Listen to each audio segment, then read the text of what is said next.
안녕하세요. 생생법률쇼 진행을 맡은 최승호입니다. 매주 수요일 생생법률쇼에서는 경제 이슈를 짚어보고 분석하는 시간 함께 하는데요. 권혁중 경제평론가님 나와 계십니다. 어서 오십시오. 네, 안녕하십니까. 저와는 처음 함께 호흡을 맞추게 되셨는데요. 잘 부탁드리겠습니다. 화면 보니까 얼굴이 저의 딱 반이에요. 이렇게 잘생기신 권혁중 평론가님을 제 옆에 붙이다니 그래도 이지연 아나운서님보다 더 나은 방송을 할 수 있도록 제가 최선을 다해보도록 하겠습니다. 네. 지금 이 방송은 유튜브를 통해서도 실시간으로 함께 방송되고 있으니까요. 많은 시청 부탁드리고요. 유튜브를 통한 소통의 창구도 열어두겠습니다. 방송 중 궁금하신 질문들 올려주시면 답도 해드릴 테니까요. 많은 참여 바라겠습니다. 여러분은 지금 생생법률쇼 함께하고 계십니다.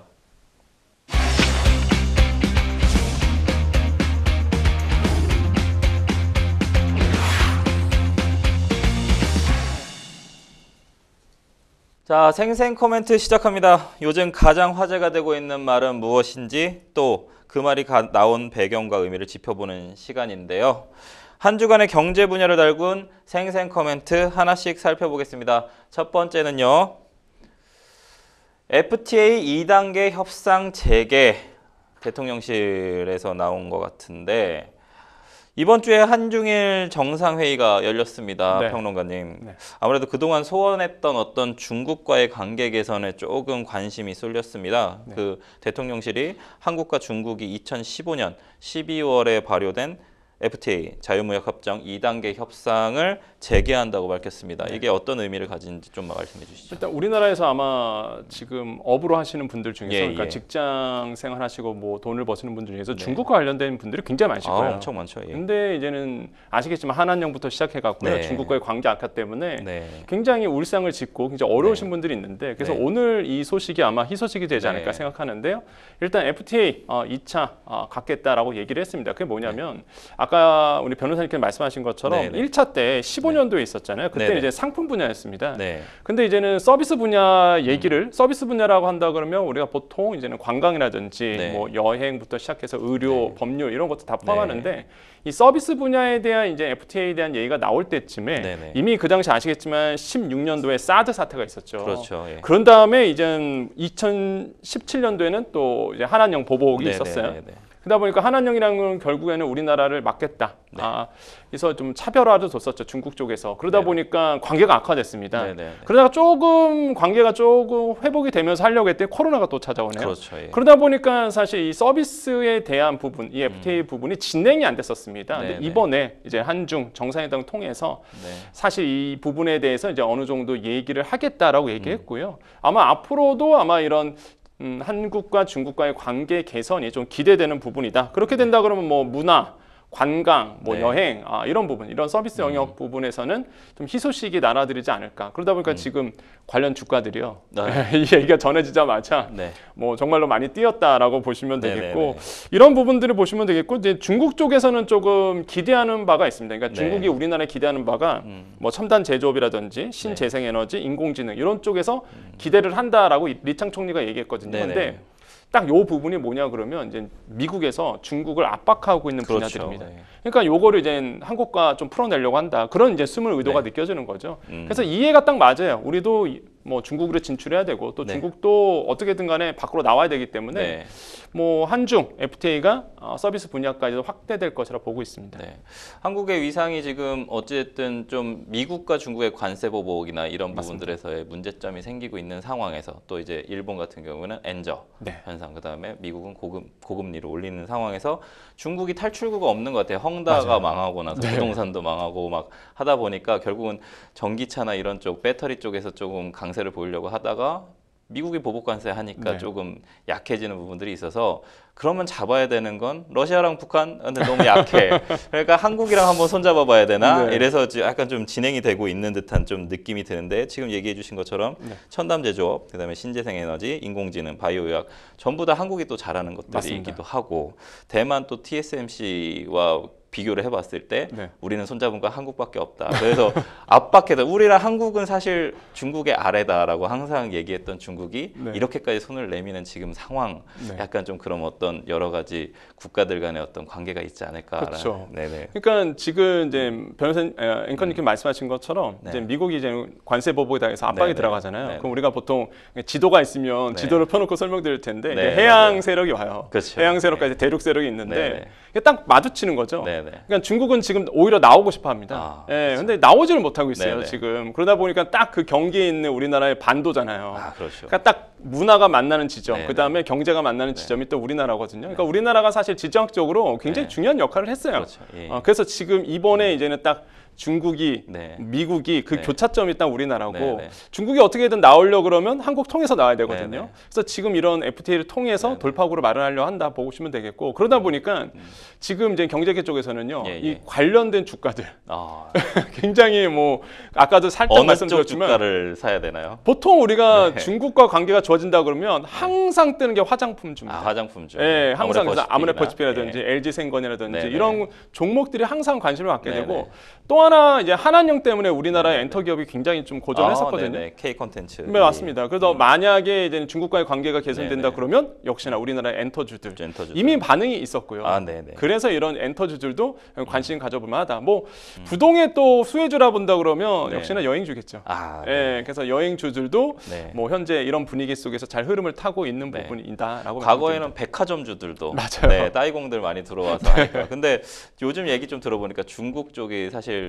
좀 자금이 말랐다라는 얘기가 좀 있어요. 네. 그래서 중국 사람들도 사실은 조금 중국의 보호무역, 그러니까 시진핑 체제에 드러나서 이제 보호무역을 하다 보니까 홍콩도 좀 약간 좀 안 좋고 네. 중국도 좀 내수 경기가 좀 안 좋은 것 같아서 확실히 한국이 지금 필요한 시점이 아닌가. 맞습니다. 이 상황을 좀 한국이 잘 잘 이용했으면 활용해야죠. 좋겠다라는 생각이 좀 들고 한중 회담도 있는데 이제 한일 회담. 네. 한일 회담 사실 일본 분위기 좀 되게 안 좋았잖아요. 저희 우리나라하고 일본의 분위기가 좀 안 좋았는데 이번 정권 들어서면서 약간 좀 개선되는 부분이 좀 있어서 좀 여쭤보도록 하면 네. 최근에 라인야오 사태 때문에 좀 사실 좀 문제가 있었어요. 이런 게 일본 기시다 총리가 좀 라인 매각 요구 사실상 나 하지 않았어, 우리나라 하지 않았어라고 얘기를 했다고 하는데 어떤 내용인지 좀 전해주시죠. 그러니까 좀 상황을 설명드리면 일단 라인 야오라는 회사가 네네. 있습니다. 네. 그 회사가 바로 이제는 그 그렇죠. 라인이라는 네. 메신저를 갖고 있는 이제 회사인데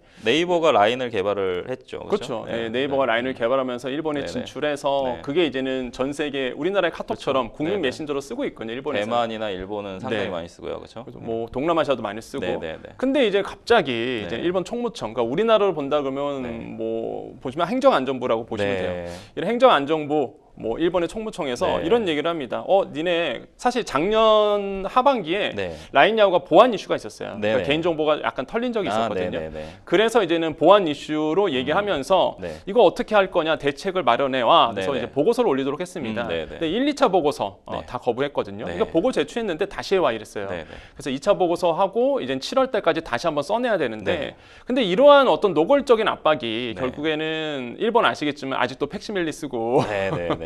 뭐 아직도 이제 근데 아날로그적인 네. 되게 많거든요. 그러니까 사실상 이런 최첨단 기업이라고 볼 수 네. 있는 라인 야후에 대한 군심을 욕심나죠. 흘릴만 하죠. 네네, 예. 그렇죠. 그래서 노골적으로 압박하면서 이거 뺏으려고 하는 건 아니냐. 네. 왜냐하면 그 네이버 쪽으로 지분 팔려고 지금 압박하고 있는 거거든요. 네, 그러니까 네. 지금 지분이 50대 50입니다. 소프트뱅크랑 네. 일본 기업이죠. 그다음에 그렇죠. 네이버하고 50대 50인데 네. 1%만 넘기더라도 이건 그냥 네. 넘어가는 거거든요. 네. 그러다 보니까 이제 노골적으로 지분 팔아라 하는 거고 우리나라 입장에서는 우리나라 기업이 외국 네. 기업에 뺏기게 생겼으니 네. 기분 나쁘죠. 그렇죠. 그래서 이제는 이거 왜 뺏겨야 되냐라고 네. 알고 있는 건데 네. 그러다가 이제는 한일 이제는 정상이 만난 거예요. 네네. 거기서 이제는 윤 대통령이 이런 얘기를 합니다. 네. 나는 이렇게 생각하고 있다. 뭐 일본이 우리나라 국내 기업인 네이버 지분을 매각하라고 요구하는 것은 아닌 것으로 이해한다. 그러니까 우회적으로 약간 이렇게 비판한 거죠. 사기업을 사실은 국가가 개입한다는 네. 게 사기업의 어떤 M&A나 혹은 아니면 맞습니다. 어떤 지분 구조에 대해서 얘기를 한다는 게 사실 좀 이례적이긴 이례적이죠. 하거든요. 예. 그래서 이제 윤 대통령이 네. 뭐 나는 그렇게 이해 안 한다라고 얘기한 거예요. 네, 그러니까 네. 이제 약간 압박한 거죠. 그렇죠. 예. 그래서 이제는 그거에 대한 응답이 이제 기시다 총리가 그런 얘기를 합니다. 그런 거 아니다. 그냥 거버넌스에 대해서 재검토하자는 요구일 뿐이고 총무청에서 얘기하는 일본 총무청에서 얘기하고 있는 것은 뭐 지분 팔아라는 뜻은 아니다. 예, 그렇게 얘기는 하고 있는데 네. 받아들인 쪽에서는 사실상 뭐 그렇게 고지고대로 믿을 수 없는 부분이고 아직 이 문제가 해결되지는 않았거든요. 네, 그래서 네. 과연 정말로 네이버가 이대로 갈지 그냥 네. 50대 50으로 갈지 아니면 네. 정말 지분이라도 1%로 넘길지 네. 요거는 지켜보셔야 되겠고 네. 그 결과에 따라서 아마 국민 감정이라든지 분위기가 네. 많이 바뀌지 않을까 이렇게 생각해 봅니다. 뭐 대통령실에서는 대통령으로서는 대통령이 할 말을 했고, 네. 근데 거버넌스, 지배구조를 바꿔라, 지배구조에 대한 얘기. 사실 저는 손정희 회장의 어떤 소프트뱅크는 사실 우리나라 이제 국민들에게는 사실은 좀 약간 친화적인, 그렇죠? 일본 기업이라기보단 또 한국 기업의 약간 느낌도 좀 있어서 사실 네네. 이제 롯데도 그렇지 않습니까? 근데 약간 그런 부분이 있어서 사실은 네이버가 라인을 뺏기는 거 아니냐? 네. 뭐 라인하고 야후 뭐 다 인수하신 이제 소프트뱅크에서 그렇겠지만 좀 그런 부분에 대한 국민 감정들이 조금 약간 계속 이슈로 터지고 있는 것 같아요. 그래서 맞습니다. 앞으로 어떻게 진행될지 우리 권평론가님 얘기해주신 대로 한번 귀추를 좀 주목해 보도록 하겠습니다. 다음에 이어서 다음 생생 코멘트 만나보겠습니다. 우주 경제 강국 디딤돌 될 것. 지난 월요일에 한국판 나사로 불리는 우주항공청이 드디어 문을 열었습니다. 그리고 지금 사진 나오고 계시는데 윤영빈 우주항공청장 초대 청장이시죠. 그래서 우리나라를 우주 경제 강국으로 이끄는 디딤돌이 될 것이다라고 강조를 했습니다. 사실 우주는 평론가님 이게 윤 대통령이 뭐 대통령 공약이기도 했습니다. 우주 뭐 우리 나사처럼 우주항공청 설립하는 거에 대해서 얘기를 했었는데 아직도 좀 먼 나라 먼 세계 얘기 같거든요. 특히 윤 청장이 말한 우주 경제. 우주 경제가 어떤 의미인지 궁금해하시는 분들 좀 많은 것 같습니다. 설명 좀 해주시죠. 보통 우리가 이렇게 TV에서 네네. 뭐 우주 발사체 쏜다 그러면 네네네. 이렇게 확 오르는 거 많이 보시잖아요. 그럼요. 그다음에 이제는 로켓이 네. 분리가 되면서 다 밑으로 떨어집니다. 이렇게 네, 그냥 나로. 불에 타버리거나 네네네. 그랬단 말이에요. 네. 근데 우주 경제라는 거는 결국에는 지금의 뭐 뉴 스페이스라고 본다 그러면 네네네. 재활용하는 거예요. 그렇죠. 그러니까 예. 우주 발사체를 이제 재활용해서 쓰겠다는 건데, 음. 그러니까 말 그겁니다. 이제 쏘 올린 다음에 네. 다시 한번 오는 거예요. 우리가 보통 네. 이제는 택시처럼 왔다 갔다, 뭐 네네네. 교통수단처럼 왔다 갔다 하는 것처럼 네네. 이제 우주가 한번 이게 가서 버리는 게 네, 아니라 네. 이제 우주가 우리의 일상이 되고 그게 왔다 갔다 하는 이런 시대를 열겠다는 겁니다. 그래서 재활용에 대한 부분. 그러면 이제는 경제적 측면에서 본다면 저비용으로 우주 시대를 열 수 있겠죠. 네. 이게 이제는 대표적인 우주 경제다라고 보시면 되겠고, 네. 대표적인 회사가 스페이스X입니다. 그렇죠. 이미 아시겠죠. 일론 머스크의. 머스크. 예, 스페이스X 같은 경우에는 우주 발사체가요. 이게 다시 돌아옵니다. 다시 돌아오죠. 엄청나게 센세이션을 일으켰죠. 네, 그 당시에. 저도 깜짝 놀랐습니다. 네, 네. 와, 이제는 발사체가 돌아오네? 네. 이런 거였거든요. 네. 그래서 지금 스페이스X 같은 경우가 매출액이 굉장히 뛰어난데 4조 6천억 원 지난해 네. 매출액입니다. 네. 근데 또 하고 있죠. 지금 뭐 스타링크라고 다 아실 겁니다. 네. 저게도 위성인데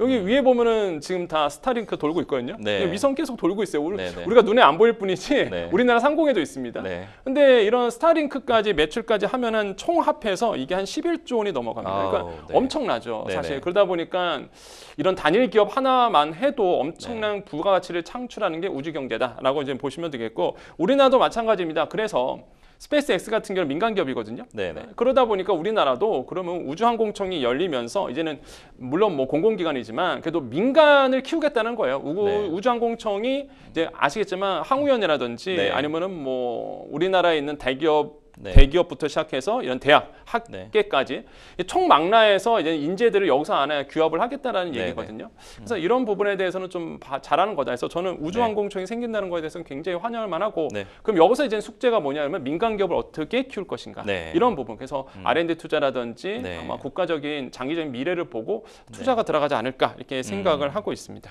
방금 평론가님 얘기해 주신 것처럼 사실 일론 머스크의 스페이스X, 뭐 테슬라와 함께 사실상 엄청난 매출액을 올리고 있는 스페이스X도 성과가 참 눈에 띄는데, 전 사실 스페이스X 처음에 민간 우주선 성공했다 그 뉴스가 아직도 좀 내리는데 벌써 착륙선 왔다 갔다 계속 재활용하고 있고요. 윤영빈 항공청장이 민간주도를 좀 강조를 했습니다. 아마도 그 스페이스X를 의도를 한 건 맞는 것 같아요. 미국도 나사로 오랜 시간 동안 국가주도형 우주 그 개발을 하던 국가에서 이제 민간에게 어쨌든 열어줬단 말이죠. 맞습니다. 근데 우리나라 이제 처음 출발부터 이제 민간 열어주겠다라고 지금 항공청장이 지금 얘기를 한 거라서 네. 후발주자로서 빨리 따라가 보겠다라는 의도도 좀 있는 것 같아요. 네. 근데 그럼에도 불구하고 너무 늦은 거 아니냐. 왜냐하면 사실 우주항공청 만들자라는 얘기는 뭐 노무현 대통령 때도 나왔었고 네. 그 이전에도 사실은 나왔었던 얘기가 있고 네. 우리도 이제는 우주 개발 시대, 화성 식민지 혹은 달 탐사 아니면 운석에서 뭐 새로운 어떤 입자들을 가져와야 된다. 그런 자원 개발 이런 부분들에 대한 얘기도 있었기 때문에 네. 좀 늦었다고 하는데 평론가님 생각은 어떠신가요? 뭐 늦었을 때가 시작할 때 아니겠습니까? 네. 그래서 뭐 늦은 건 사실 맞는 네. 것 같고. 네. 근데 이제는 지금이라도 쫓아가야 되는 이유가 분명히 있어요. 왜 그러냐면 네. 이제 아까 제가 한번 예를 들어보겠는데 네. 1kg짜리 이제 발사체를요. 네.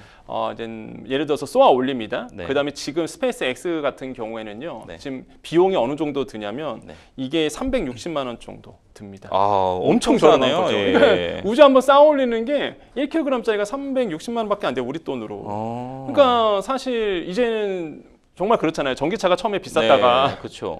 테슬라가 오고 나서 테슬라가 네. 전기차 개발하고 계속 지금 저가 뭐 테슬라 상품도 많이 나오고 있잖아요. 네, 그렇죠. 그런 것처럼 사실 우주 경제도 이제 점점 더 싸진다는 거죠. 그럼 우리 일생활이 된다는 얘기입니다. 네, 네, 그러니까 이런 점이 굉장히 민간 우주 기업이 이런 점에서 장점을 가지고 있어요. 네. 그래서 제가 봤을 때는 뭐 지금이 늦었지만은 그래도 네. 지금이라도 빨리 민간 기업을 키워서 우리나라도 이제 우주 발사체도 만들고 그 다음에 또 하나 지금은 뭐 공공이 만들고 있지만 네네. 민간이 만들 수 있는 시대가 분명히 네. 열리겠죠. 그래서 이런 부분들을 이제는 가져가겠다라는 부분 이런 부분 보시면 되겠고 갈 길은 사실 좀 멉니다. 이게 우주산업 실태조사 보고서를 네네. 보면은요, 네. 우리나라의 그 국내 기업의 우주선 분야가 한 2조 9천억 원 정도 되거든요. 네. 아시겠지만 아까 스페이스 X 네. 같은 경우가 이게 뭐 4조, 6조 이렇게 넘어가요. 근데 네네. 한 기업보다 못해요 우리가 지금. 근데 빨리 갈 걸음이 이제 우리가 네. 가야 할 길이 너무나 멀고 또 하나가 우리가 숙제를 안고 있는 게 우리나라 우주 산업 많이 크긴 컸습니다. 근데 대부분 어디서 컸냐면 이제는 ITC 네. 그러니까 그렇죠. ICT라고 보통 얘기하죠. 네. 이제 정보통신 분야에서만 컸지 네, 뭐 네. 위생이라든지 네, 통신이라든지 발사체 부분에서 아직도 네. 후발주자거든요. 네네네. 그래서 뭐 발사체에 대한 부분들 이런 것들은 빨리 키워야 된다는 부분. 그래서 하드웨어적인 부분을 우리가 빨리 기술 개발 쫓아가야 된다고 말씀을 드립니다. 방금 얘기해 주신 대로 360만 원이면 관광 상품, 여행 상품들도 충분히 있을 것 같아요. 네. 그래서 스페이스X도 약간 그런 쪽으로 좀 하고는 있는 것 같은데 네. 방금 얘기해 주신 것처럼 저희가 워낙에 ICT 강국이지 않습니까? 네. 인포메이션 커뮤니케이션 텔레 좀 테크놀로지가 좀 좋은데 네. IT하고 CT 기술 말고 사실은 이제 우리나라가 저는 이제 또 대학교에서 네. 또 이 우주 발사체 공부를 또 했었습니다. 그래서 좀 말씀을 좀 드리자면 이게 땅이 없잖아요. 고흥 나로 발사 네. 우주센터 말고 사실은 쏠 곳이 없고 네. 또 중요한 건 발사각 자체가 네. 적도 지방에 있어야 돼서 미국 맞아요. 같은 케이프 페네발이나 아니면 여러 공군기지들에서 이제 스페이스X도 마찬가지로 쏩니다만 비용을 우리나라가 줄일 수 있을까에 대한 부분이 있어서 만약에 평론가님 생각에 네. 이 우주 발사체를 우리가 정말로 개발을 해서 네. 한국에서 여러 곳에서 쏠 수 있다고 네. 생각하시는지 그게 우리가 가능한 건지 아니면 보잉사처럼 네. 실제로 뭐 우리가 한화 에어로스페이스나 아니면 카이 이런 데서 수출을 하는 그런 상품이 좀 더 될 거라고 생각하시는지 어떤 쪽이실까요? 일단 우리나라의 우주 산업 같은 경우는 발사체 쏠 때 뭐 네네. 우리나라에서 쏘기도 하지만은 네네. 말씀하신 외국에서 것처럼 많이, 예, 네네. 외국에서 임대해서 많이 쓰거든요, 네네네. 사실상. 그래서 아마 투트랙으로 움직이지 않을까 생각을 해요. 네, 그러니까 네. 기술 개발은 국내에서 하고 네. 실제로 이제는 우수 발사체를 쏘아 올리는 네네. 거는 앞서 말씀하신 것처럼 환경이 좋은 곳에서 아마 싸게, 예, 그쵸? 싸게 예. 움직이지 않을까 임대해서 하지 않을까 생각하고요. 근데 우리나라의 그 한화 에어로스페이스 같은 네네. 경우가 사실상 이게 굉장히 기술력이 발달하고 네, 있어요. 그렇죠. 민간 세계 기업으로서. 거의 상당히 예. 높았을 그래서 거죠. 사실 우수 발사체라는 게 네. 사실 이게 군사력과 좀 비례하거든요. 그럼요. 예, 예. 그러다 보니까 지금 뭐 한화 에어로스페이스라든지 아니면은 뭐 현대 로템이라든지 네. 뭐 다양한 기업들이 있습니다. 우리나라 네네네. 방산 기업들. 네. 이런 방산 기업이 지금 뭐 K 방산이라고 해서 러브콜을 받고 있는 상황이잖아요. 하이도 있고요. 예. 그렇죠? 예. 그래서 저는 지금 굉장히 우리나라의 비전은 밝다. 저는 그렇게 보고 있습니다. 그래서 네. 저는 지금 관련된 종목들이라든지 아마 관련된 다 산업들이 보고 계시는군요. 예, 굉장히 좀 기대할 만하다라고 보시면 되겠고 저는 이번에 특히 네. 그 뭐 지역 간의 분쟁이 있었잖아요. 네. 지정학적 리스크가 커질 때마다 뭐 네네. 러시아라든지 뭐 이스라엘에 네네네. 그럴 때마다 우리나라의 방산 기업이 수출이 굉장히 많이 되는 모습들을 네네. 보면서 비전이 있구나 라는 생각이 다시 한번 들었거든요. 폴란드 이제 탱크 맞습니다. 네네네. 이런 부분들 봤을 네. 때 저는 우주 발사체도 마찬가지로 네. 같이 성장 성장할 기회는 분명히 있다 이렇게 생각을 해봅니다. 저도 사실은 그렇게 생각을 합니다. 제가 우리나라의 어떤 대학에서 혹은 아니면 항우연 이런 쪽 이제 가보면 실제로 기술력이 상당히 세계 수준 탑급으로 올라왔거든요. 그래서 로봇하고 우주 관련된 부분이 좀 많이 예산이 좀 많이 투여됐으면 좋겠다는 생각도 하고, 사실 저는 처음 저희가 통신위성 쏘는 게 기아나 우주센터지 않습니까? 요 남미까지 가가지고 쐈었던 그런 나라인데, 아 정말 지금 세계 초강대국이 돼서 너무너무 뿌듯한 것 같습니다. 저희는 이제 만약에 뭐 또 하나 진짜 재미로 얘기하자면 시청자분들 주식 어디 거 사야 되나요? 근데 이게 참 종목 얘기하는 좀 그런데 네. 아까 얘기했던 것처럼 뭐 방산주와 관련이 있어요. 항상 네, 네. 우리나라의 우주 발사체 같은 경우 뭐 우주 네. 경제 이런 얘기 나올 때마다 네, 항상 네. 나오는 기업은 몇 군데 있거든요. 네, 네. 대부분 아시겠지만 하나 네. 에어로스페이스 네. 같은 경우가 대표적인 케이스라고 네, 네. 보시면 되겠고, 네. 그 다음에 뭐 관련된 방산주들 중심으로 저는 오히려 네. 좀 보시기를 좀 권유드려요. 네, 네. 그러니까 너무 이게 우주 하다 보니까 뭐 우주와 뭐가 관련이 있지만 네, 보시는데 네, 네. 사실 아까도 말씀드린 것처럼 네. 대부분의 그 기술이거든요. 네, 네, 맞습니다. 그러다 예. 보니까 이제 방산주를 보시면 우주에 대한 관련 주들도 눈에 보이실 거다. 좀 강조를 해드리겠습니다. 우주로 쏴야 되니까 맞습니다. 어쨌든 폭발력이 필요하고 우리 네. 하나 또 불꽃놀이 한국 화약의 어떤 또 전신이 한국 화약인데 네, 네. 화약 제품이나 맞습니다. 어쨌든 고체 연료, 뭐 액체 연료 이런 거 잘 다루는 네. 한화 에어로스페이스도 좀 봐야 될 것 같다라고까지 말씀해 주셨습니다. 저희는 두 번째 생생 코멘트 마무리하고 세 번째 생생 코멘트까지 가보도록 해보겠습니다. 세 번째 생생 코멘트는 물가 안정 보탬 위해서 인상을 유예하겠다. 이게 BBQ인데요. 물가 안정을 위해서 무엇을 유예하느냐? 가격 인상 소식을 사실 지난 23일부터 좀 얘기를 했는데 그거를 8일 늦춰서 네. 31일 날 올리겠다고 했습니다. 아직 31일 되진 않았습니다만 8일 늦추는 것이 물가 안정을 위해서 유예하는 건가요? 아니죠? 그런 거 아니에요.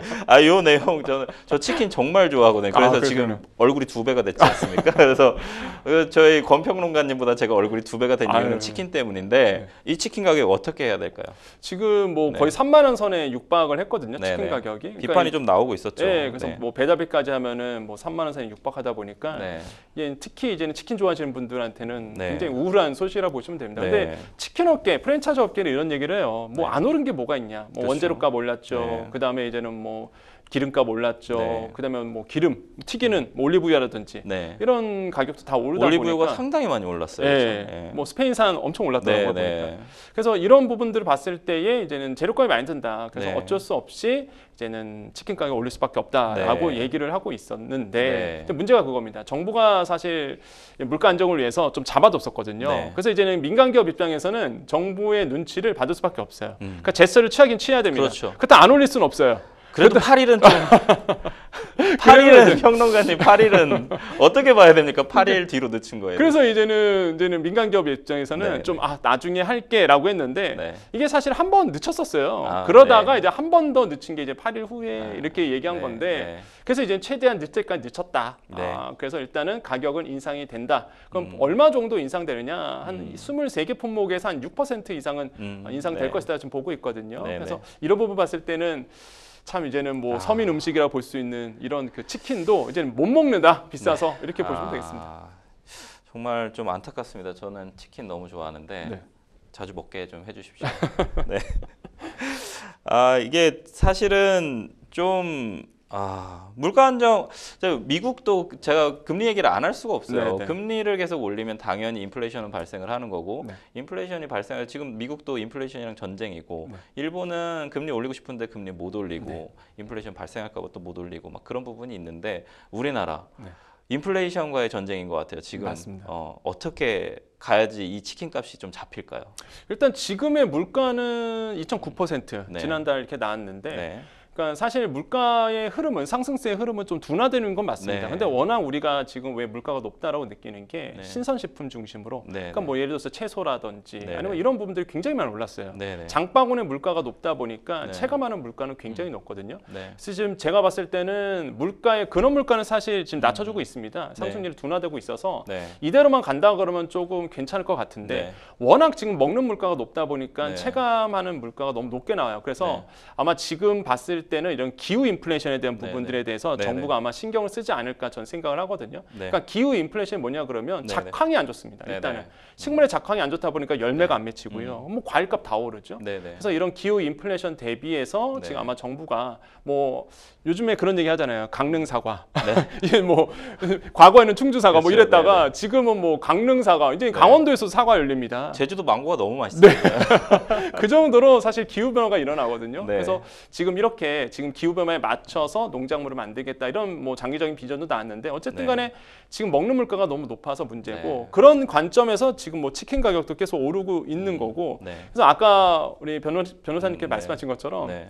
8일은 너무하다는 얘기가 네. 팽배해요. 지금 보면은 야 너무한 거 아니냐 8일. 차라리 뭐 80일 정도면 그러니까요. 네.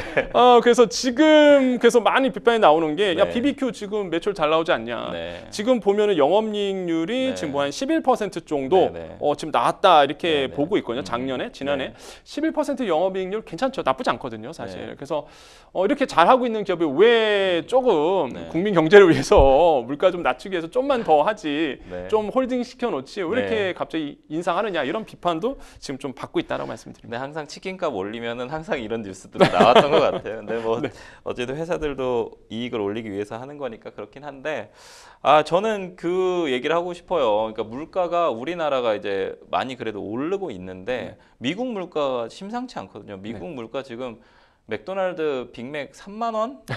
우리나라 그래도 8,000원에서 9,000원으로 맞고 있는 것 같습니다. 그러니까 이런 부분에서는 어떻게 보면은 우리나라 정부가 또 잘하고 있는 건가? 금리를 좀 덜 올렸지 않습니까? 맞습니다. 미국보다. 이런 것들이 우리에게 또 가져다 줄 또 미래의 타격 이런 것들도 분명히 존재할 것 같고 이런 부분에서 정부가 어쨌든 금리를 다른 나라 대비 미국과 뭐 아니면 유럽도 상당히 물가 많이 올랐고 방금 얘기해 주신 것처럼 일본 중국 이렇게 비교하셨을 때 정부가 이 인플레이션을 잘 잡고는 있는 걸까요? 네. 어떻게 생각하세요? 그러니까 굉장히 제가 만약에 네. 뭐 기재부 위원이고 네, 네. 그다음에 수장이라 그러면 머리가 아플 것 같아요. 너무 머리가 아플 것 예, 같아요. 왜 그러냐면 네. 말씀 주신 것처럼 네, 네. 사실 우리나라는 외국보다 공격적으로 금리 인상을 단행하지는 않았습니다. 네. 그러니까 일각에선 비판도 있었어요. 네. 아니 이렇게 인플레이션이 심한데 네. 빨리 강도 높게 금리 인상을 해서 네. 잡을 때 확 잡아라 이런 얘기도 있었거든요. 네, 네. 특히 이제 부동산 때문에 맞습니다. 많은 분들이 금리 왜 안 올려 막 이랬단 네, 네, 말이에요. 네, 네. 근데 이제 사실상 뭐 미국이나 아니면 네. 다른 나라 대비해서 유럽 대비해서 금리를 공격적으로 인상하지 않았던 이유는 금리를 급격하게 올리잖아요. 그러면 우리나라의 기업들 못 삽니다. 그러니까요. 특히 소상공인들, 네. 중소기업들 더 살아남을 수가 힘들게 없어요. 어렵죠. 예. 경색이 되다 보니까 돈이 안 돌기 시작하고 지금도 돈이 안 도는데 네, 네. 더 금리 올렸으면 더 그렇겠죠. 그러다 네. 보니까 우리나라는 공적적으로 금리를 올리진 않았어요. 네. 그러다 보니까 반대로 지금 떨어뜨리질 못합니다. 그러니까 네. 미국이 네. 떨어뜨려야지만 우리는 떨어뜨릴 수 있는 네. 구조가 돼버린 거예요. 만약에 네. 우리도 금리를 공격적으로 올랐다 그러면 네. 지금 이 타이밍에서 아마 우리가 선제적으로 금리를 네. 내릴 수 있었어요. 네, 그런데 네, 네. 우리가 공격적으로 금리를 못 올리다 보니까 네. 역설적으로 우리가 먼저 못 떨어뜨립니다. 그래서 그렇죠. 예. 예, 워낙 금리 격차가 벌어져 있다 보니까 네. 그래서 시장에서 뭘 지금 보고 있느냐 네. 미국 금리 인하 언제 되느냐 그래서 이거 보고 있어요. 연준의 소비자 물가지수 CPI 계속 보고 있는 거지 않습니까, 맞습니다. 평론가님? 그래서 지금 이제 금리 인하가 언제 될 거냐 했을 때 네. 미국에서 9월 네. 그러면 우리나라에서는 한 10월 11월쯤에 금리 인하 한번 단행될 거다. 미국- 그 타이밍을 보고 있는 거죠. 미국도 올해 초에 약간 떨어뜨릴 것처럼 나오다가 맞아요. 올해는 금리를 떨어뜨리기 어려울 것 같다. 네. 연준도 상당히 막 오락가락하고 있는 것 같은데 우리 한국은행하고 또 기재부도 계속 그거를 트레이스하고 있는 것 같습니다. 그래서 근데 저희 이제 어쨌든 서민들 입장에서는 시민들 입장에서는 또 하나 문제가 또 더 있어요. 이게 전기료에 이어서 가스비 요금 인상론 불이 좀 지펴졌습니다. 지금 한국전력공사하고 가스공사의 재무 구조가 좀 악화된 것이 좀 주된 원인인데요. 네. 우리나라의 전기료와 가스비 외국보다 저렴하다는 주장이 요금 인상론을 좀 뒷받침하고 있는데 이게 맞는 거예요? 실상은 맞긴 맞나요? 맞습니다. 맞아요. 네, 네. 우리나라 전기로 가스로 다른 나라에 비해서 싸요. 쌉니다. 그거는 뭐 네. 부정할 수 없는 사실이고요. 네, 네, 네. 그럴 수밖에 없는 이유가 있었어요. 그 왜 네. 그러냐면 우리나라 같은 경우에는 일단은 한전이잖아요. 네. 가스 공사잖아요. 네. 정치권의 입김이 네. 아직도 계속적으로 있습니다. 그래서 그러니까 내려와 그러면 내려야 예, 이게 시장 경제로 안 가요. 아, 전기와 가스는 네. 공공용이다 보니까 네네. 뭐 정치권이라든지 아니면은 이런 어떤 행정부의 입김에 네네. 움직일 수밖에 없어서 네. 아니 어느 정부가 네. 공공요금 올리라고 그러겠습니까? 네, 이게 그렇죠. 항상 선거철이 걸려 있으면 더더욱 사실상 압박을 하거든요. 네. 그러니까 지금 한전이나 아니면 가스공사 같은 경우에도요 네네. 미치고선 지금 팔고 있는 거거든요. 네. 그러니까 예를 들어서 뭐 100원에 뭐 도매가로 띄워온다. 네. 이 소매 가격은 지금 오히려 더 낮게 네네네. 하고 있는 거예요. 그래서 80원에 팔고 있다 이렇게 보시면 되겠는데 80%인데 지금. 아. 그러니까 오히려 미치고 지금 팔고 있는 거거든요. 아. 당연히 마이너스가 날 수밖에 없는 거고 네. 지금 한전 부채는 100조대입니다. 100조. 아, 그러니까 네. 엄청나. 이게 무슨 네. 1조, 2조가 아니라는 수준이고 그다음에 가스공사 같은 경우에도 미수금이 한 13조 원 되거든요. 네. 그러니까 미수금은 뭐냐면 그냥 부채라고 보시면 돼요. 그러니까 돈 땡겨온 겁니다. 이거 지금. 그러면 예. 이게 나중에 미래 세대에게 부담이 될 수 있는 어떤 부채 아닐 수? 그렇죠. 그래서 지금 네. 올려야 된다라고 얘기가 나옵니다. 올려야 된다. 예, 그래서 저는 솔직히 말하면 한 뭐 전기라든지 가스 요금 오르는 건 저는 받아들이고 있거든요. 네. 이게 기정사실화 된 거고 언젠가는 분명히 올릴 건데 네. 그 이제 소비자 물가에 영향을 미치다 보니까 특히 소비자 물가에 가장 많이 미치는 게 네. 또 피부로 와닿는 게 또 네. 공공요금이에요. 네, 그래서 지금 정부가 타이밍을 보고 있지 않을까 생각하고 네. 일단은 말씀드리면 전기요금은 일단 이번 여름에는 동결입니다. 네. 그런 이유가 여름 때 전기 많이 쓰잖아요. 그렇죠. 뭐 누진세 폭탄 맞는다 이런 얘기가 나올 정도로 네. 사실상 전기 많이 쓰는 시기에 전기요금 올리면 네. 국민적 비판이 감당이 안 되거든요. 아, 대한민국 너무 뜨거워져서 에어컨 엄청 많이 돌려야 될 것 같은데요. 예, 그래서 전기요금은 이제는 동결로 가고요. 네. 가스요금은 이번에 아마 7월달에 이제 오르지 않을까 생각해요. 왜 그러냐면 항상 요금이 오를 때는 네. 안 쓸 때 오릅니다. 안 쓸 때. 네네. 예, 그래서 이제 가스는 여름 때 잘 안 여름에. 쓰거든요. 네. 그래서 이제는 아마 그럼 겨울에 전기료? 그렇죠. 겨울에는 전기료 이렇게 해서 올리지 않을까 생각하고 네. 저는 뭐 올릴 수밖에 없다 이렇게 보고 있습니다. 아, 네, 알겠습니다. 아, 지금까지 생생 코멘트 만나봤고요. 저희는 뉴스픽스로 다시 돌아오겠습니다. 여러분은 지금 생생보물쇼 함께하고 계십니다.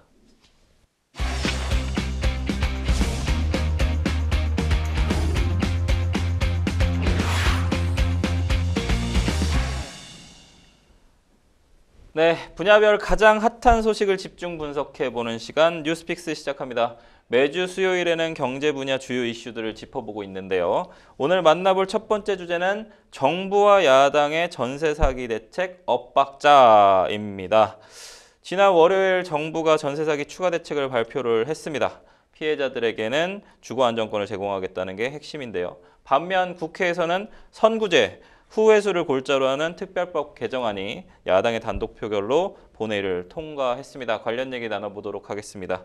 개정안 통과 예고는 좀 되어 있었습니다. 야당만에. 근데 정부가 형평성을 이유로 좀 야당의 선구제 후회수, 그러니까 먼저 피해자들을 좀 구제하고 그다음에 후에 구상권 청구하겠다는 이런 어떤 개정안에 대해서 반대를 해왔습니다. 근데 이 어떤 우선은 좀 통과됐어요. 네.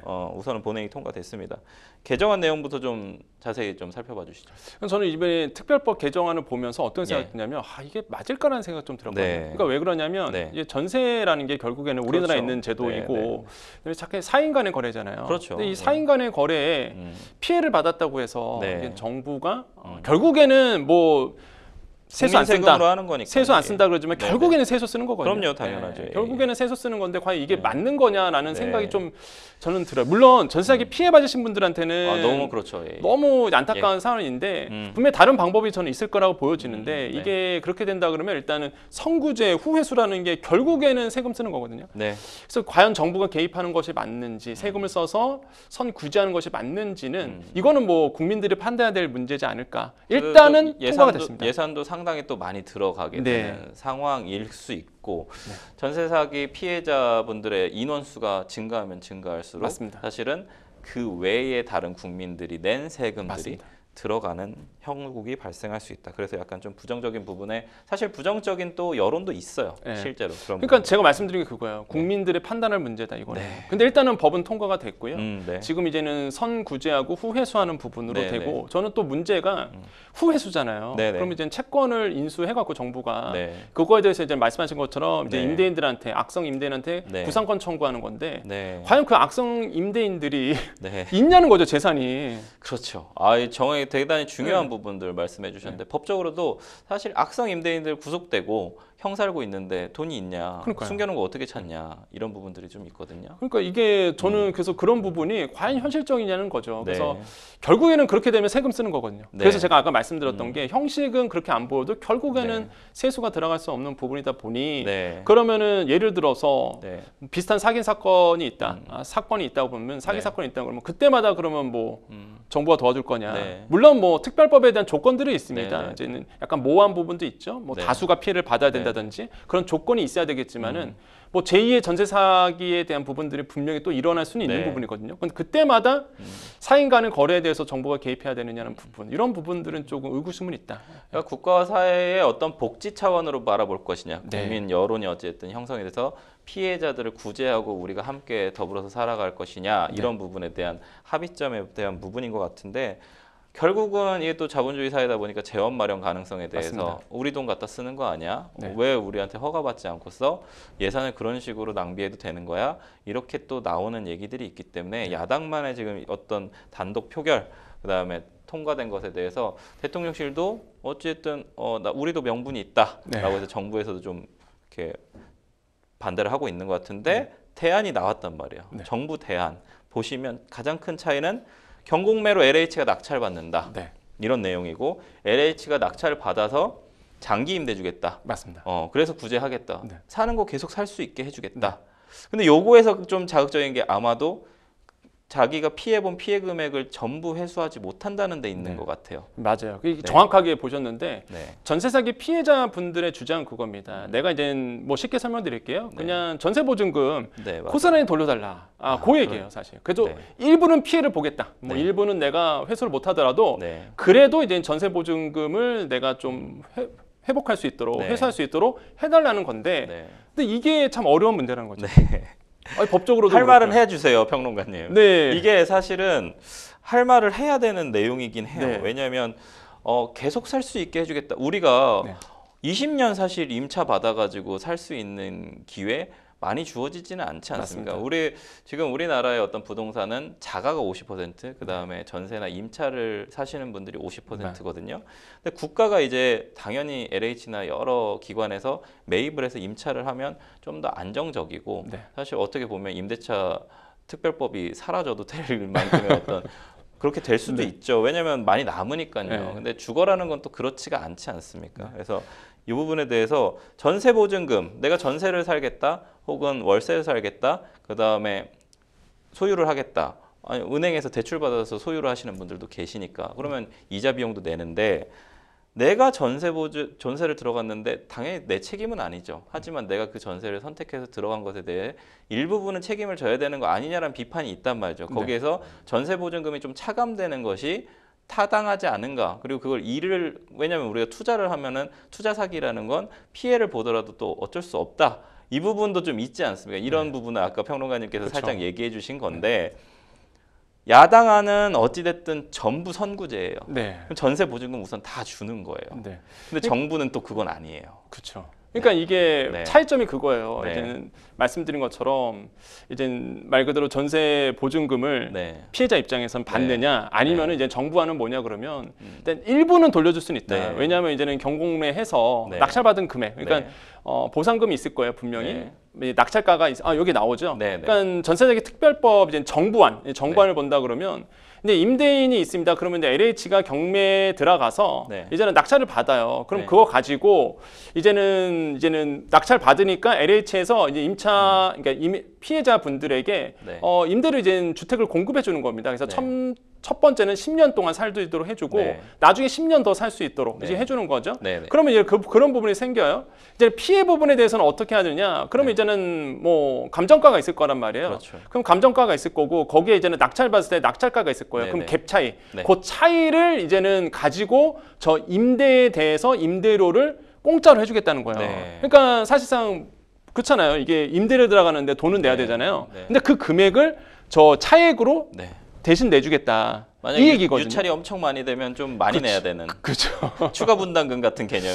예. 네. 그래서 이제는 그런 내용이 나오는 거예요. 그러니까 어떤 특징이 있냐? 이제는 야당안 같은 경우에는 네. 일단은 선구제잖아요. 네. 그러다 보니까 어느 정도 임차 보조금을 돌려받을 수 있는 거고, 네. 정부안 같은 경우에는 이제는 그거는 시장 논리에 맞지 않으니 네. 그냥 주거의 문제를 해결해 주겠다는 네, 거죠. 네. 그러니까 살 수 있도록 거의 20년 동안 살 수 맞습니다. 있도록 예, 예. 그 차이거든요. 네. 그러니까 요 부분에 대해서 이제는 피해자분들은 네. 사실상 이런 얘기를 합니다.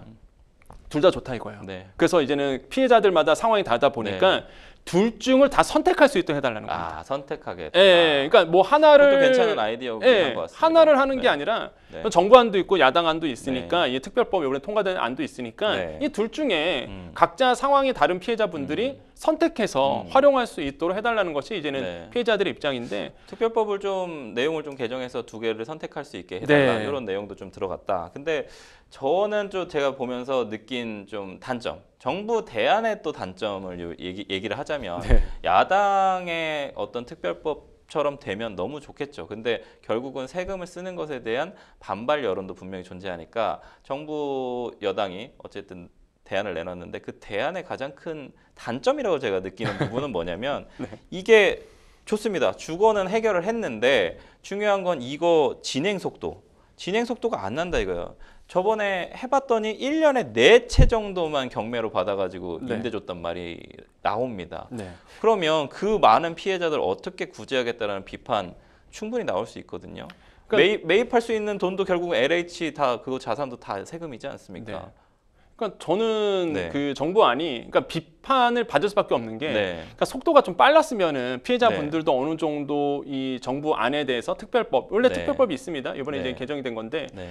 이 특별법 같은 경우가 이제 속도가 좀 빨랐으면은 피해자분들도 어느 정도 활용을 했을 텐데 네. 금방 변호사님 말씀하신 것처럼 네. 뭐 2채, 4채예요. 지금 진행이 네. 된 게. 그러니까 너무 속도가 느린 거죠. 특히 이제는 경공매에 참여가 들어가야 되는데 네. 경공매에 참여가 되지 않습니다. 그렇죠. 공정하게 또 해야 되는 네. 거고 사실은 속도가 빠르려면 예산이 LH가 돈이 많아야 되는데 LH가 돈이 없잖아요. 그리고 가장 큰 문제가 그거였어요. LH가 예를 들어서 이제는 경공매에 들어간다 그러면 네. LH도 지분을 가지고 있잖아요. 사실상. 네. 왜냐하면 전세 대출을 해줬단 그렇죠, 말이에요. 그렇죠. 예. 근데 그거를 포기를 안 했던 거예요. 아. 그거를 포기하면은 이제는 예를 들어서 뭐 네. 경매에 들어간다 그러면 경매 입찰하시는 분들이 네, 네. 우르르 경쟁해서 그렇죠. 들어왔을 텐데 일단은 뭐 LH마저도 사실 자기 지분에 대해서 포기를 안 하다 보니까 네, 네. 이거 경매 들어가봤자 뭐 이익 나는 게 아무것도 없는 거예요. 그러니까 아무도 안 들어가요. 낙찰가만 엄청 올라갈지도 네, 모르겠죠. 그러다 보니까 그렇죠? 사실상 이게 진행이 좀 안 됐던 부분이 있었는데 네네. 어쨌든 간에 그래서 지금 속도를 빨리 내야 된다. 그래야지만 이제 정부안이 탄력을 받을 것이다. 이렇게 보고 있습니다. 네.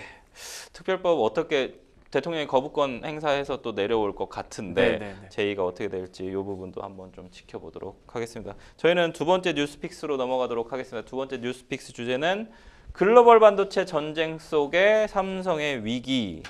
삼성전자의 고대역폭 메모리 HBM, 하이 밴드위스 메모리죠. 네. 밴드위스가 넓다라는 뜻인데 어떤 그 사업을 둘러싸고 위기론이 좀 불거지고 있습니다. 삼성이 세계 파운드리 매장, 파운드리하고 반도체 경쟁에서 좀 밀리고 있다는 인식이 점점 커지고 있는데요. 네. 이 내용 좀 살펴보도록 하겠습니다. 우리가 삼성전자에 주목하는 이유는 비단 주식 때문은 아닙니다. 세계가 지금 반도체 패권 경쟁을 벌이고 있는데 국내에서는 삼성이 반도체 대표 기업이지 않습니까? 평론가님, 이 삼성 위기론 불거졌는데 대만 TSMC와의 글로벌 파운드리 점유율 격차가 계속 벌어지고 있다고 네. 하는데 어떤 건가요? 그러니까 좀 쉽게 이제 설명해 드릴게요. 우리가 반도체 영역을 봤을 때는요, 팹리스라고 있습니다. 네. 그러니까 반도체 설계하는 회사들이 있어요. 네네네. 엔비디아 같은 네. 게 대표적인 케이스고요. 퀄컴이라든지 네. 이런 기업들이 반도체를 설계하는 기업입니다. 그럼 설계만 하면은 누가 만드나요? 그렇죠. 손은 누가 키우죠? 예. 반도체를 만드는 기업이 있어요. 네. 이제 파운드리라고 보시면 됩니다. 네네, 만드는 회사. 예, 만드는 그냥 반도체 공장이라고 보시면 돼요. 그러면 기계 만드는 회사도 있죠. 네? 기계 만드는 회사. 맞습니다. ASML, 네덜란드 맞습니다. ASML도 있고 그다음에 우리 또 미국의 네. 또 조광장치. 네네. 네, 거기도 있죠. 예. 네네네. 그래서 이제 보통 이렇게 파운드리에서 이제는 반도체를 만들어내는데, 근데 여기서 대표적인 게 TSMC라는 거예요. 대만에 네네네. 있는 기업. 이게 네. 점유율이 상당합니다. 거의 반 이상을 가지고 가다 보니 네네. 뭐 전 세계 부동의 1위라고 보시면 되겠고요. 그러면은 이제 이런 파운드리의 시장이 점점 더 커지는 거예요. 네네. 그러면 삼성이 가만히 있을 리가 없죠. 네. 그래서 삼성도 뛰어들었습니다. 오래전부터 네. 파운드리에. 네. 그래서 시장 점유율로 보면은 사실상 아직은 10%대거든요. 네네. 하지만 순위로 보면 2위입니다. 네. 그러니까 그 정도로 파운드리에서는 TSMC가 강자라고 보시면 되겠는데 네.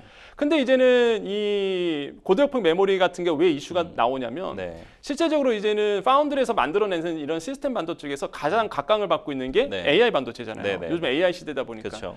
AI 시대는 어디서 만드느냐? 이제 설계를 하고요. 네. 엔비디아가 설계하고 예를 들어서 이제 TSMC라는 이 파운드리에서 만들어내는 네네네. 거예요. 근데 거기에 들어가는 칩, 이 엔비디아의 뭐 GPU라고 보통 얘기하죠. 네네. 여기에 들어가는 칩이 이제 GPU라고 있는데 네. 여기를 둘러싼 칩, 아까 네네. 얘기하는 것처럼 고대역폭 메모리가 네네네. 이게 박혀서 들어갑니다. 네네.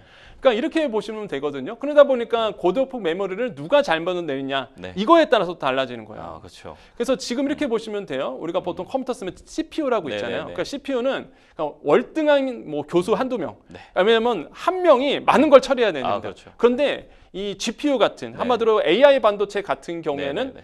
그냥 동시에 수학을 계산할 수 있는 네네. 초등학교 100명이 들어간 거예요. 네, 그렇죠. 예, 그러다 보니까 병렬 연산이라고 해서 한꺼번에 많은 정보를 처리할 수 있습니다.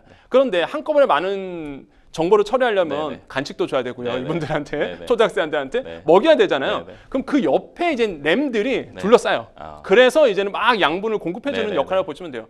그 둘러싼 램이 바로 고대역폭 메모리고요. 네. 그러니까 이런 AI 설계, AI 반도체가 늘어나면 늘어날수록 음. 자연스럽게 고대역폭 메모리가 많아질 수밖에 없고 네. 고대역폭 메모리를 누가 만들어내느냐 그게 이제 싸움인 거죠. 그래서 지금 네네네. 이 이슈가 커진 겁니다. 옛날에는 그래서 레이어가 한층 이렇게 맞아요. 있었는데 지금은 위로 HBM 이렇게 막 해가지고 이렇게 네모나게 좀 생기고 약간 그렇게 되는데 삼성이 이제 계속 위기다라고 얘기하는 이유는 과거의 반도체를 만드는 형태에서는 되게 과거 형태의 반도체는 뭐 공장들도 많고 네. 시설 설비 투자도 많이 해서 사실 잘 하고 있는데 거기에 너무 안주한 것이 아니냐 네, 요 비판이 나오면서 반면에 엔비디아의 HBM을 공급하고 있는 SK 하이닉스 요즘 아주 뭐 주가가 엔비디아가 고공행진하면서 SK 하이닉스도 상당히 올라가고 있어요. 그래서 좀 정반대입니다. 이 최근에 공격적인 HBM을 개발하겠다는 로드맵을 좀 발표한 SK 하이닉스 어떻게 보시나요?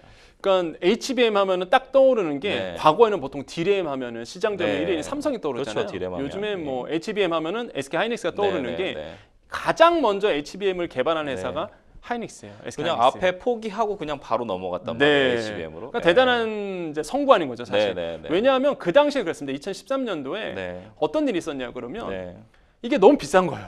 예, 개발비용도 비싸고 일단은 어. 생산이 된다 하더라도 네네. 양산을 한다라도 이거 누가 쓰냐 이거예요. 이 비싼 거 램을 네. 누가 쓰냐. 그래서 네네. 삼성은 그 당시에 잠깐 철수한 적이 있었습니다. 네. 그런 이유 때문에. 네. 근데 SK 하이닉스는 계속 기술 개발을 한 거예요. 이건 그런데 미래 기술이다. 네. 어. 그런데 AI 시대가 온 거예요. 아. AI 시대는 비싸도 씁니다. 네. 그다음에 대역폭이 넓어야 되고요. 어떤 GPU를 도와줘야 되기 때문에 네.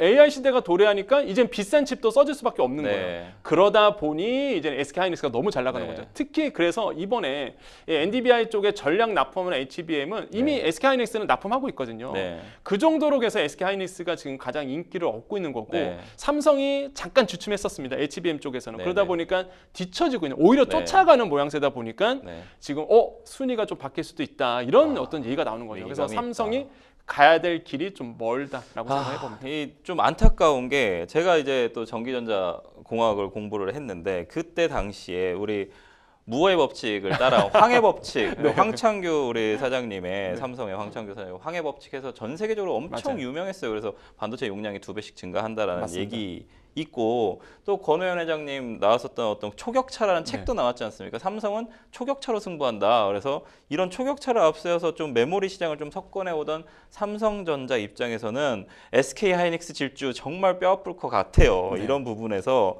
삼성도 이 일을 좀 위기 상황으로 인식은 하고 있는 것 같습니다. 네. 그래서 최근 반도체 수장 전격 교체됐거든요. 기회가 될까요? 저는 좀 기회가 되지 않을까 생각해봐요. 아, 그러니까 네네. 이분 같은 경우가 이제 네. 정연형 부회장인데 네네네. 이분이 이제 60년생인데요. 네네. 뭐 한창 일할 나이입니다. 뭐 네, 60년생을 그렇죠. 해서 뭐 예, 예. 올드한 세대는 아니고요. 저는 맞습니다. 오히려 한창 일할 나이라고 좀 네네네. 생각을 하거든요. 네네. 아무튼간에 이제 다시 한번 복귀를 했습니다. 그래서 네. 과거의 삼성의 영광을 되찾겠다. 네. 그래서 네네. 두 가지 숙제를 안고 있습니다. 첫 네. 번째 엔디비아에 이제 납품을 할 것이냐. 네. 그러니까 엔디비아를 뚫어내야 돼요. 지금 아. 이미 아시겠지만 발열 문제 때문에 네. 엔디비아에서 이제는 네. 발열을 했다 이런 소식도 나오고 네. 있거든요. 네. 그래서 삼성의 이제 고도역폭 메모리에 대한 최첨단 기술을 사용한 고도역폭 메모리를 납품을 해야 되는 과제, 이런 부분들이 하나를 안고 있고, 왜냐하면 네. 엔디비아가 시장 점유율 AI 반도체 90% 이상 점유하고 있습니다. 네. GPU 시장에서는 뭐 90% 이상이다 보니까 말 다 한 거예요. 네. 엔디비아가 주가가 왜 $1,000가 넘어갑니까? 이 이유가 있는 거군요. 네. 다. 그래서 엔디비아에 대한 부분, 이 수주를 네. 할 것이냐 말 것이냐 이 부분과 이제 두 번째로는 네. 일단은 파운드리 분야에서 어느 정도 발전을 시킬 것인가 이 부분이라고 이제 보시면 되겠습니다. 네, 우리 권혁준 평론가님과 달려오다 보니까 벌써 마칠 시간이 되어버렸습니다. 생생법률쇼 마칠 시간인데요. 오늘 함께해 주신 권혁준 평론가님 감사합니다. 네, 감사합니다. 방송이 끝나도 상담 접수 계속되고 있습니다. 무료 법률 상담 받고 싶으신 분들은 오전 9시부터 6시까지 02557-8295번으로 연락 주시고요. 이메일로도 가능하니까요. 이메일로도 접수해 주시면 감사하겠습니다. 생생법률쇼 오늘 준비한 내용은 여기까지입니다. 함께해 주신 여러분 고맙습니다.